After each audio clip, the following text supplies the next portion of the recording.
All right, it's Baker and Molasses at the movies, and we're at Overton in the Rosemary District, a really cool coffee food place. Mm-hmm. I'm having a pumpkin latte, which is really good. Anyway, Harrison Bender has offered to co-host with me today, and he's a film programmer for the Sarasota Film Festival. And I'm Roxanne, or Roxy Baker, as they call me, and I've got a film blog at getroxy.xyz. So today I wanted to talk to Harrison about Ad Astra and anything he knows about James Gray and any other movies he's excited about seeing, because the season's ramping up for movies. Yes, it is. Yeah. So again, thanks again for coming. Thank you. Yeah, I love being here. Yeah. So let's maybe... Ad Astra's by director James Gray, and I thought it was really quiet, contemplative movie, and I really enjoyed it. I think Brad Pitt... It's really all Brad Pitt for the most part. Mm-hmm. I mean, there's Tommy Lee Jones, but it's very little. You'd almost call it a cameo.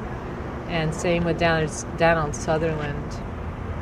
Ruth Nega's in it as well, who I didn't really know, but a lot of people keep telling me, oh, she's in The Priest, she's in this, she's in that. And I'm like, oh, okay.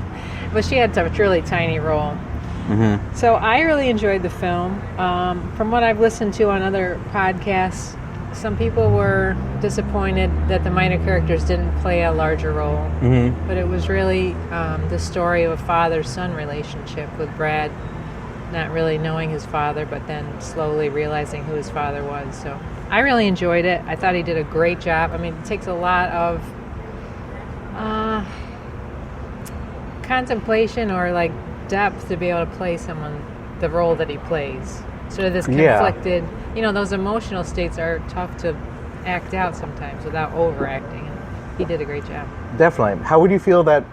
Like, it's interesting that this film, I feel like is like the start of the fall season, right, for films, and these, I don't want to, demonize, but films for adults, like the awards fodder, sure, kind of thing. And what struck me about Ad Astra, having not seen it yet, is that there have been other films in the past couple of years, Gravity, Interstellar, First Man, right, things like that, like stories about someone in space, but the core of the story is about like some small elements of like their relationship. And I'm wondering, like, compared to the films like Gravity, Interstellar, things like that, like how would you? It's definitely right up there. I would say, it's as good as Gravity. I think First Man was technically a better movie, and it's not that they didn't have to do technical aspects in Ad Astra, because they did. But First Man, did you see First Man? I did see First Man, yeah. I mean, didn't you really feel like you got the experience of being on a rocket? I mean, he really did such a great job of like making you feel that. Where here, it's just such an emotional, quiet film that it's different. So it's hard to compare, but I think First Man was a better film, and unfortunately didn't get a lot of great accolades or press. I felt bad that it didn't get more awards. Mm-hmm. So you really like First Man? I really like First Man. Mm-hmm. I was pretty lukewarm on First Man, to be honest with you. Yeah, I don't know if I would agree with the consensus of critics, because I don't know if there is a consensus of critics, right? But I don't know. It's been a while since I've seen it, so it'll be difficult for me to pull out some specific anecdotes about it. But a lot of it has to do with my feelings about Ryan Gosling. I think that his strengths are when he can be like a blank canvas a little bit, and he's a little bit too much of that in a way that I think doesn't serve like the kind of weight that you want to feel for Neil Armstrong, right? And in fact, I sort of agree with you on that point. And I think Claire Foy, as his wife, did such a great job that it almost overshadowed him in some ways. Even though her part was much smaller, the part she did was memorable to me. Yeah. Especially, I completely agree. I would say, interestingly, one of the things I'm curious about Ad Astra is that, James Gray's previous film I believe it's called the Lost Continent of Z. Yeah, the Lost City of Z. Thank you. Yeah. Have you seen that? I tried to watch it and I could not finish it. Really? You didn't like it? Because I'm watching it on my TV, it's a whole different ballgame. Right. You know what I'm saying? Yeah. It's easier to give up on it. That's true. Yeah. Did you like it a lot? I take it. I did like it. I don't know if I liked it a lot, but I did like it quite a bit. Yeah. So, you know, like with that one, like that one's like such a. That story is about so many different things, right? But it's also about, you know, like the responsibilities and legacies regarding like intergenerational, specifically father and son things, right? Yeah. And so I'm curious to see like that being part of his repertoire, how that's going to play out in Ad Astra. Yeah. I'm wondering, like, was there anything like particularly sophisticated you felt about Ad Astra? In regards to like that father-son relationship, or huge. In fact, that's why I backtracked and I tried to watch Lost City of Z, because I thought, wow, this is about a father-son, or like you said. Maybe I should go back to it and get more into it. I don't know. I sort of gave up when they're on the ship and Robert Pattinson, who I love, but it was just so. To me, on my tiny TV, which isn't that tiny, but it just seemed dark and like. You know, and I mean literally dark, where I'm like, what? And I don't know. Right. I should have got into it more. How big of a TV do you have? How what? How big of a TV do you have? Oh, I don't know. It's like a 60-inch. I mean, it's not small. Oh, okay. Yeah. It's not. I don't know. I think when you're in a movie theater, you're locked in. That's what I always feel like. I'm into it more. You know. No, totally. I would 100% get that, because I saw it. I saw it at Burns Court. And then I saw it again, you know, projected at a friend's house on a projector. Okay. So it, like, you know, on his big wall. So. Well, he actually said, I listened to James Gray on a podcast. He actually said he had a more difficult time making this movie in Los Angeles on a soundstage than they did in the jungles of the Amazon. Really? Yeah. How so? Well, I think just he read a book about the making of 2001: A Space Odyssey. And saw the problems and thought, oh, well, that was 1969. I'm not going to have a problem. And yet, the same things happened. Like, there were just a lot of technical things that were difficult for him to do. Mm-hmm. But, I mean, he was still glad he did it, but it was interesting. Now, did you ever see Two Lovers, which was an old James Gray movie? No, I haven't.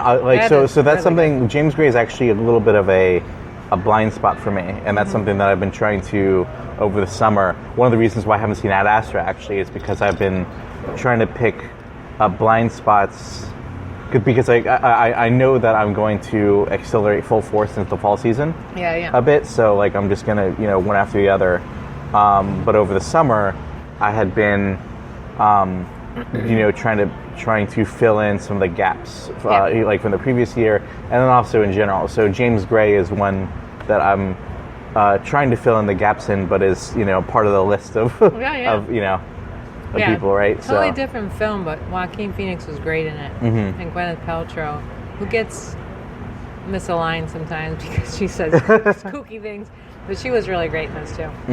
So, you know, it's interesting you mentioning Gwyneth Paltrow, because I actually just ended up seeing Hard 8 for the first time. Oh, I love that film. Yeah, and you know, and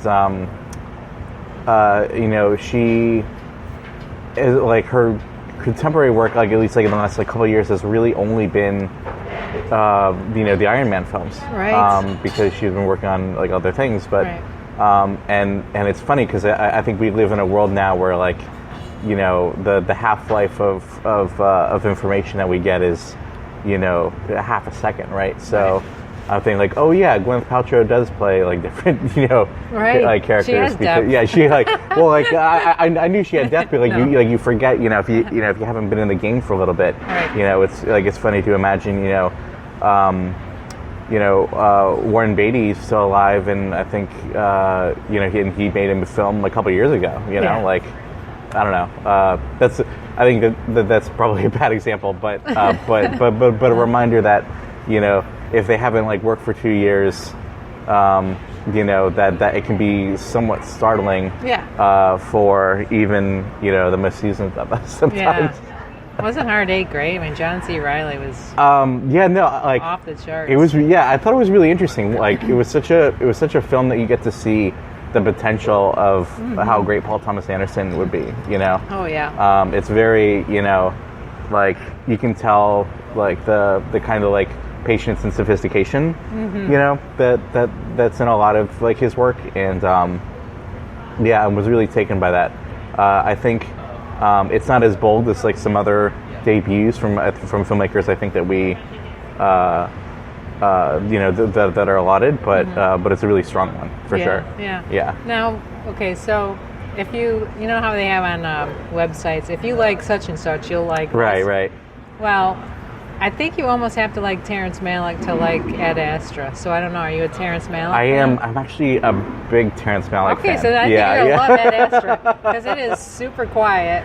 Oh, and really? It's got that atmospheric. You just gotta A lot of wide angle shots. Yes. Yeah. Okay. So I can definitely see where. That's interesting. Yeah. You know, I'm very curious to see A Hidden Life from him later. I'm not actually sure when the release date is. Yeah, I'm not either. But I'm very curious. It's a very I had heard reviews out of Venice. Okay. Yeah, I believe it was Venice that it premiered at, or maybe it's Telluride. I don't remember, but I recall hearing, you know, on a podcast people, you know, saying that it, like, at the time, in a reactionary sort of way, that it was, you know,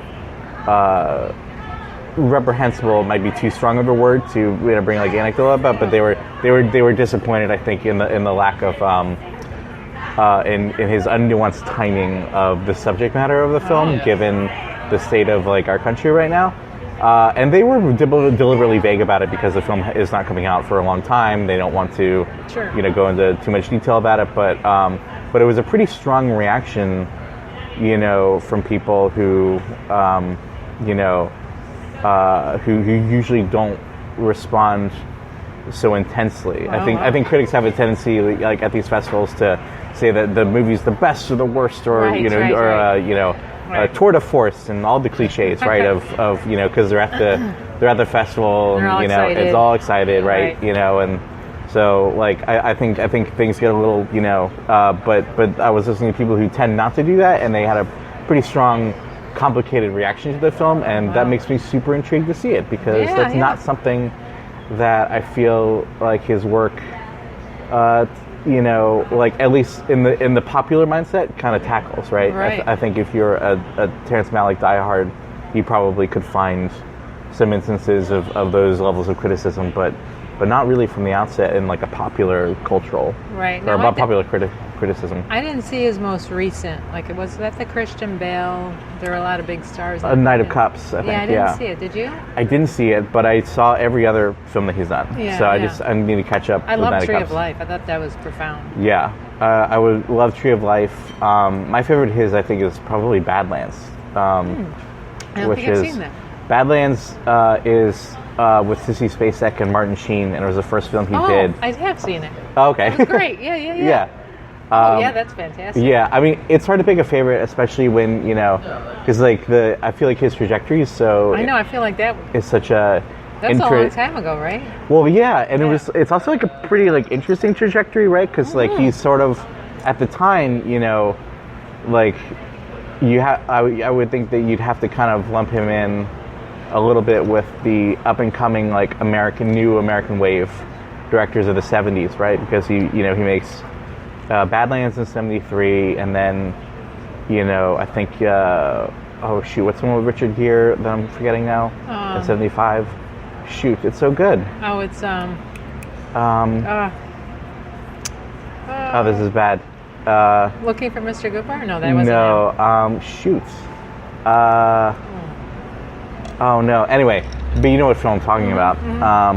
And so he makes those like within 2 or 3 years of each other, and those are just, you know, like bangers. These are you know, films that, you know, his contemporaries just like love, and then he disappears for 20 years, right? Comes as an enigmatic figure, and then starts to, you know, build more and more around this like, you know, transcendental style, and I think it's he has a very like interesting trajectory, but that is all to say that I think my favorites of his, and I definitely don't like dislike the later work, but I love, you know, like the earlier work. Like a lot. Cool. But yeah, Tree of Life I love, definitely. And I'm excited to see There's a new edit coming for the Tree of Life. Oh, okay. That's coming out on home video that may already be out. And then I know that there was a